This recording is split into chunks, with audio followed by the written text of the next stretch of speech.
అందరికీ నమస్కారం. శ్రీఆర్ స్టూడియోస్కి స్వాగతం. ఈ రోజుల్లో మనం బెట్టింగ్ యాప్స్ గురించి చాలా వింటున్నాం. ఇన్ఫ్లుయెన్సర్ అందరినీ అరెస్ట్ చేయటాలు, వాళ్ళని క్వశ్చన్ చేయటాలు చేస్తున్నారు కదా సజ్జనార్ గారు. ఎందుకంటే బెట్టింగ్ యాప్స్ మీద పెట్టి చాలా మంది పిల్లలు చనిపోతున్నారని చెప్పేసి, పిల్లలు కాదు పెద్దోళ్ళు కాదు, చాలా మంది ఈ బెట్టింగ్ యాప్స్ని యూజ్ చేయడం ద్వారా చాలా డబ్బును కోల్పోవడం ద్వారా వాళ్ళు జీవితంలో ఇంకేం చేయలేక సూసైడ్కి పాల్పడుతున్నారని చెప్పేసి చెప్తున్నారు. అలాంటి సూసైడల్ టెండెన్సీ ఎందుకు వస్తుందంటే, జీవితంలో ప్రతి అపజయం జయం నుంచి కూడా మనిషి జయం వచ్చినప్పుడు హాయిగా ఉంటాడు, కానీ అపజయం వచ్చినప్పుడు మాత్రం కుంగిపోతుంటాడు.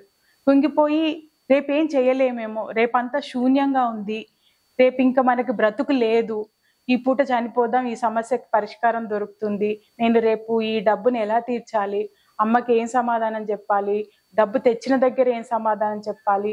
ఈ బెట్టింగ్ యాప్స్లో పెట్టిన వాళ్ళు ఏమవుతున్నారంటే మళ్ళీ ఈ లోన్ యాప్స్ వైపు కూడా వెళ్తున్నారు. మళ్ళీ లోన్ తీసుకోవడం, అప్పు తీసుకోవడం, మళ్ళీ విందులు పెట్టడం, మళ్ళీ కోల్పోవడం, ఇలాంటివన్నీ జరుగుతున్నాయి. అలాగే 10th క్లాసు ఇంటర్మీడియట్ ఫెయిల్ అయిన పిల్లలందరూ కూడా మర్నాడు మనం పేపర్లో చూస్తూ ఉంటాం, చచ్చిపోయారు అని చెప్పేసి, సూసైడ్ చేసుకుని. ఎందుకనంటే వాళ్ళలో ఆ కాన్ఫిడెన్స్ నింపలేకపోతున్నాం.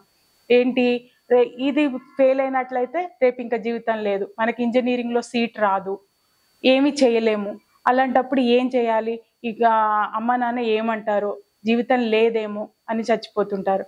అలాగే బిజినెస్లో లాస్ అయిపోతారు, ఏమీ మొత్తం జీరో అయిపోతుంది, రేపొద్దున అప్పులవాడు వచ్చేస్తాడు, ఇప్పుడు ఏం చేయాలి, ఇంకా నేను ఇంకా ఇలాంటి జీవితాన్ని రేపటి నుంచి గడపలేను, అంతే చచ్చిపోదాం, ఇదే పరిష్కారం. ఇలాంటివన్నీ మనిషి జీవితాన్ని అక్కడికి ఫుల్ స్టాప్ పెట్టేస్తున్నాయి. మిగతా కుటుంబ సభ్యులకి చాలా విషాదాన్ని మిగులుస్తున్నాయి. సభ్య సమాజం ఏమో ఇలా జరుగుతుంది ఎందుకు అని ఆలోచించుకునే అంత వీలు లేకుండా ఇలాంటివన్నీ చాప కింద నీరులాగా పాకిపోయి జీవితాలని నాశనం చేస్తున్నాయి. ఇలాంటివన్నీ కాకుండా ఒకసారి మనం జీవితాన్ని జీరో నుంచి కూడా స్టార్ట్ చేయొచ్చు అని చెప్పుకోవడానికి శివ ఇవాళ మనం ఒక స్టోరీ చెప్పుకుందాం. పెట్రిషియా నారాయణన్ ఆవిడ పేరు. పెట్రిషియా ఒక క్రిస్టియన్ అమ్మాయి ఒక నారాయణ్ అనే ఒక బ్రాహ్మణ అబ్బాయిని పెళ్లి చేసుకుంటుంది. చేసుకున్న తర్వాత ఇటు కుటుంబ సభ్యులు అటు కుటుంబ సభ్యులు ఇద్దరు కూడా వీళ్ళని ఆదరించరు. ఆదరించకపోయేసరికి ఏం చేయాలి, వీళ్ళే జీవితాన్ని స్టార్ట్ చేస్తారు. అంటే వాళ్ళు అప్పుడు జీరో నుంచే కదా స్టార్ట్ చేస్తారు. చక్కగా సాగుతుంటుంది వాళ్ళ జీవితం. ఇద్దరు పిల్లలు పుడతారు. ఈ నారాయణన్ ఏమవుతాడంటే ఒక డ్రగ్గిస్ట్ కాదు, తాగుబోతు అనుకుంటా, తాగుబోతుగా తయారవుతాడు. తాగుబోతుగా తయారయ్యి ఈమెకి ఎలాంటి సపోర్ట్ ఇవ్వకుండా ఉంటుంది. ఆమెకి జీవితం మీద ఇంకా నిస్పృహ, విరక్తి వచ్చేస్తుంది. ఈ పిల్లల్ని నేను ఎట్లా పెంచాలి, రేపొద్దున వీళ్ళకి ఎలా తిండి పెట్టాలి, ఇతను ఇలా హింసిస్తున్నాడు నన్ను, చచ్చిపోదాము అని చెప్పేసి వాళ్ళ పిల్లల్ని వదిలేసి మెరీనా బీచ్కి వెళ్ళి కూర్చుంటుంది. అక్కడ మెరీనా బీచ్కి వెళ్ళినప్పుడు అక్కడ కొంతమంది తల్లులు కొంతమంది పిల్లలు 50 పైసలకి పల్లీలు అమ్ముతూ ఉంటారు. ఏమి తినడానికి ఉండదు, వాళ్ళకి కట్టుకునే బట్టలు కూడా సరిగ్గా ఉండదు, కానీ వాళ్ళు అవన్నీ అమ్ముకుని బ్రతుకుతూ ఉంటారు. తను అప్పుడు ఆలోచిస్తుంది, ఏంటి నేను ఇప్పుడు ఇలాంటి పరిస్థితుల్లో నేను జీరో అయిపోయాను, నాకు ఇంకా జీవితం లేదని నా ఇద్దరు పిల్లల్ని వదిలేసి చచ్చిపోవడానికి వచ్చాను కదా, మరి వీళ్ళందరూ ఎలా బ్రతుకుతున్నారు అని ఒక చిన్న ఆలోచన ఆమెలో వస్తుందన్నమాట. వచ్చి అప్పుడే వాళ్ళ దగ్గరికి వెళ్తుంది. ఆ ముగ్గురు పిల్లల తల్లి దగ్గరికి వెళ్ళి, అమ్మ నాకు కూడా కొన్ని పల్లీలు ఇవ్వు, నేను అమ్ముకుంటాను అని అడుగుతుంది. అడిగితే ఆవిడ కొన్ని పల్లీలు ఇస్తుంది. వాటిని ఒక 10 రూపాయలకు అమ్ముకుని 9 రూపాయలు తను ఉంచుకుని 1 రూపాయి ఆవిడకి ఇస్తుంది అన్నమాట. అప్పుడు అర్థమవుతుంది అని అంటే, కొంచెం పని చేస్తే, ఒక పని చేస్తున్నట్లయితే ఒక డబ్బు దొరుకుతుంది, దాంతో బ్రతకడం అనేది దొరుకుతుంది. ఈ పూట అయితే ఈ 10 రూపాయలతో ఒక నూకలు కొనుక్కొని మనం తిండి తినొచ్చు, నా పిల్లలకి పెట్టుకోవచ్చు. ఆ ఆలోచన అలా ఆమె ఆ 50 పైసలతో ఆ 10 రూపాయలతో అక్కడ జీవితాన్ని స్టార్ట్ చేస్తుంది, మెరీనా బీచ్లో అమ్ముకుంటూ. ఆ తర్వాత ఏమవుతుంది, ఆ 10 రూపాయలు 100 రూపాయలు అవుతాయి. 100 రూపాయల తర్వాత మళ్ళీ ఇంకొక ఆలోచన వస్తుంది తనకి. ఏంటి, ఇక్కడ టీ అమ్మే వాళ్ళు ఎవరు ఉండరు, ఒక సూక్ష్మ రుణాలు ఇస్తూ ఉంటారు కదా, 2000 ఇచ్చి సాయంత్రానికి తీసుకుంటుంటారు, అలాంటి వాళ్ళ దగ్గరికి వెళ్తుంది. వాళ్ళు వెళ్ళి వాళ్ళ దగ్గర రుణం తీసుకుంటుంది. రుణం తీసుకుని అప్పుడు ఆ టీ స్టాల్ అక్కడ స్టార్ట్ చేస్తుంది.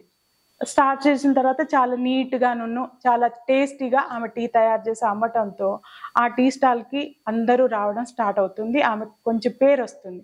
అప్పుడు 10 రూపాయలు 100 రూపాయలైనా 100 రూపాయలు, 1000 రూపాయలైనా 1000 రూపాయలు, 10,000 వరకు ఆమె నెలకి సంపాదించగలుగుతుంది. ఈ టీ స్టాల్ ఉద్దేశంతో ఆమె నాలాంటి వాళ్ళకి ఇంకొందరికి సహాయం చేయాలి అని దివ్యాంగులని ఇలాంటి వాళ్ళని అందరినీ పెట్టుకుని ఆ టీ స్టాల్ని 4 రకాలుగా 4 చోట్ల ఓపెన్ చేస్తుంది.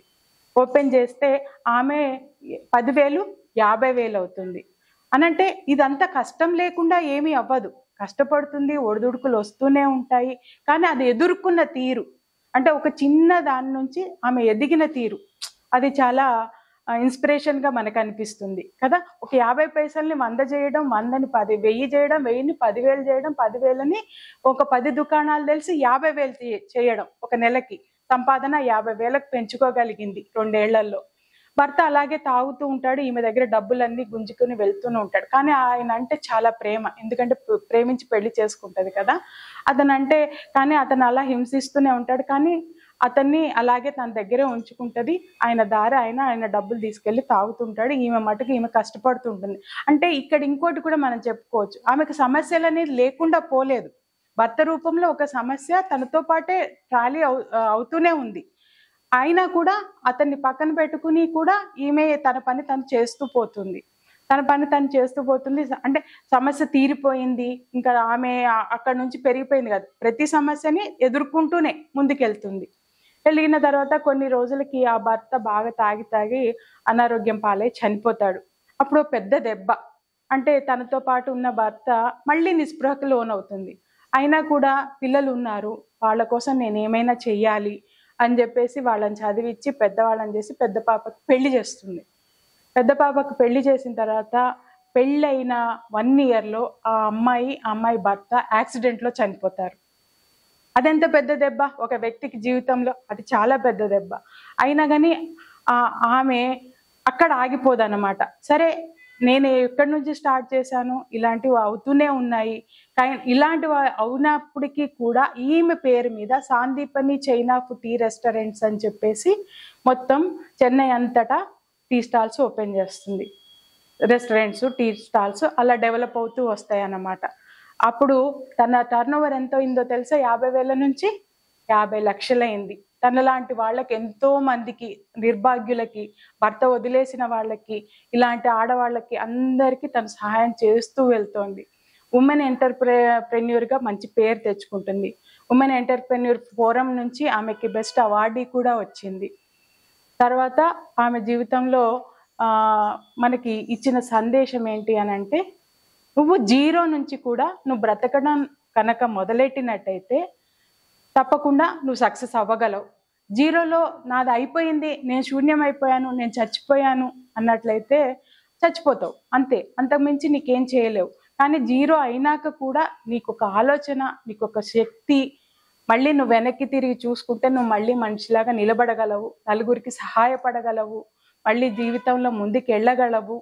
అంటే కృంగుబాటు అనేది లేకుండా, లేదు నాతో అయిపోయింది, ఈ అప్పు నేను ఇంకా తీర్చలేను, అప్పుల పాలైపోయాను, ఇంకా నాకు రేపటి నుంచి బ్రతికే లేదు అనుకోకుండా శ్రియా నారాయణ జీవితము మనం చూసినట్లయితే ఇవాళ ఆమె ఒక ఎంటర్ప్రెన్యూర్గా నిలబడి నలుగురికి ఉపాధి కల్పిస్తూ ఎంతో మందిని పోషిస్తూ ఆమె జీవితం మనకు ఒక చక్కటి ఉదాహరణ.